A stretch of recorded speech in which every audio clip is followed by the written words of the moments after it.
Good day, sir. I will explain about ship stresses and the measure on board to counteract the effects of the ship stresses. Common ship stresses. First, hanging. This happen when the ship and bend downward either because the middle is overly supported by wave order to match kan ilang karga. At the bow and stern, each addressed by proper load distribution and using ballast tank. Second is sagging.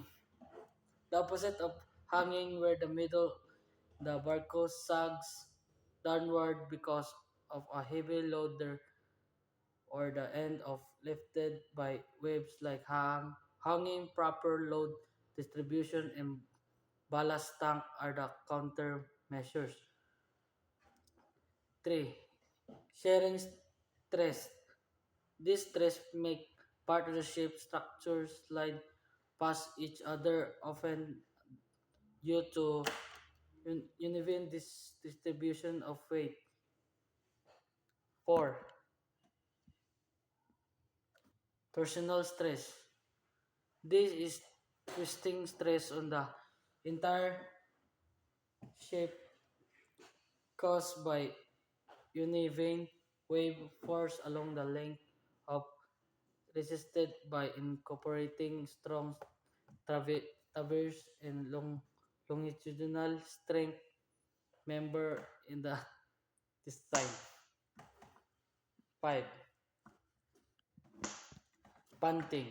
This refers to the in and out moving of the planting at the bow and stern caused by pulsating pulsating water pressure.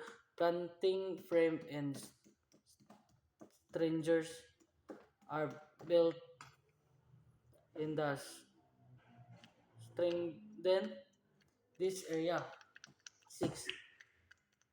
Plumbing.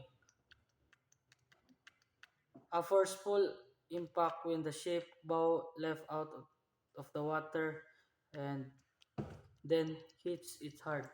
Reinforced bottom planting and crew adjusting the ship speed and heading help prevent severe slamming. 7. Rocking stress. This stress causes ship crossing section to deform, making a shape like Pratilligro, transverse, bulkhead, and strong deck structure and designed to maintain the ship shape and desired track.